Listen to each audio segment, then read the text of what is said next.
Alright, well for this gravlax recipe, you really do need to think a little bit ahead. It takes about 2 days to cure in the refrigerator. So it's 2 days before our event now, and I've got my fish here, I've got my salt, my brown sugar, black pepper, garlic powder, dry dill, and ground coriander, and as a little optional twist, I like to add just a little bit of liquid smoke to the cure mixture.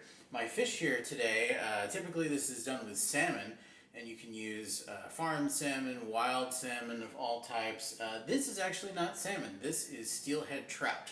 And for this, if I can't get wild salmon, I actually prefer this farmed steelhead over farmed Atlantic salmon because it's a little less fatty, a little less oily, and has a really nice texture when it's all cured. Alright, so this is a really simple preparation. We're going to take about 1/3 cup of coarse sea salt, about the same amount of brown sugar, about a tablespoon or so of fresh ground black pepper, about the same amount of garlic powder. I like dill a lot, so I got probably 2 or 3 tablespoons of dried dill here. Finally, about a tablespoon of ground coriander seed. And we're just going to combine this well. Alright, that's good. And then, as our secret ingredient, I'm going to put a little of this liquid smoke in here. Alright, and that's ready. Alright, so we've made up our cure and we're just going to put it on the fish now.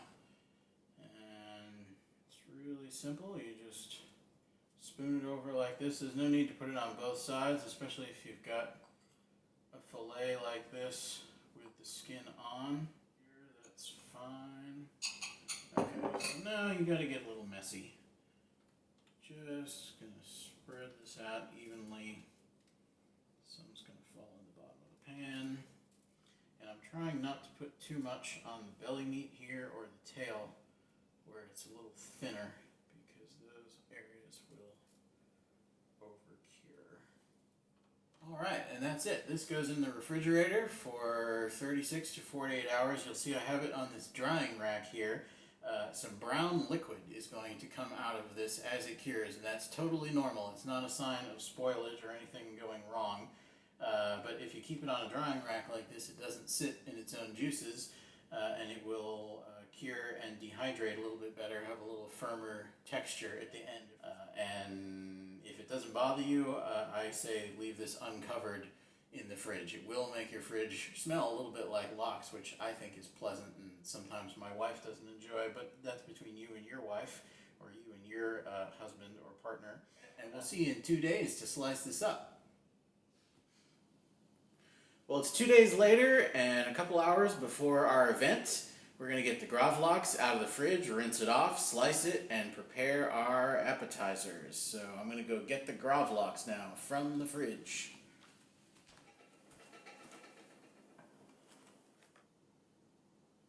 Okay, so you can see what this looks like when it's finished, and just this part that's uncovered, you can see the color is a little darker than it was raw for sure. It's a little leathery. Texture's firm, and you see these juices that came out of it. Okay, so now it's time to rinse this. We're going to pat it dry. I've laid out a board here for slicing and some paper towel to absorb any leftover moisture from the rinsing. So here we go.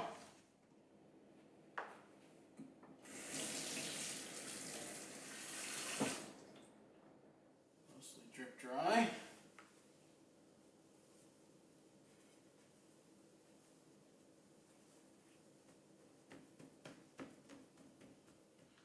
Perfect. And when you slice this, you're going to want to use a straight-edged knife, like this Santoku knife is a really good knife for this. Pretty thin blade, but straight edge is the most important thing, not serrated. Serrated, you'll make minced gravlax.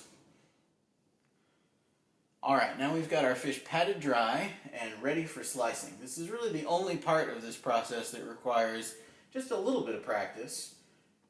We're going to take our straight edge knife and just angle it almost flat against the fish and make really thin slices moving toward the tail. And of course leaving the skin behind if there's any skin.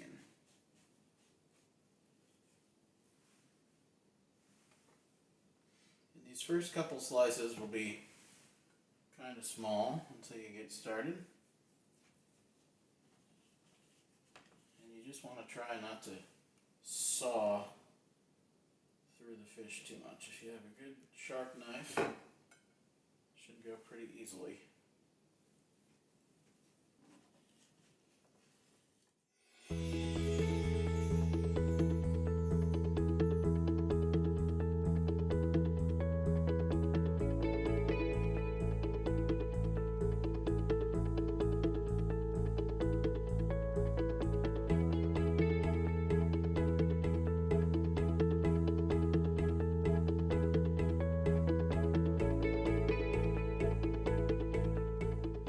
And here we are with our finished product, a beautiful plate of gravlax, ready to be put on a piece of toast. We'll get to that later and enjoyed. You can of course just put it on a bagel or a sandwich of any sort. I've made little sushi hand rolls with this. You can do all kinds of things with it. Or you can just take it off the plate and eat it. See you in a bit.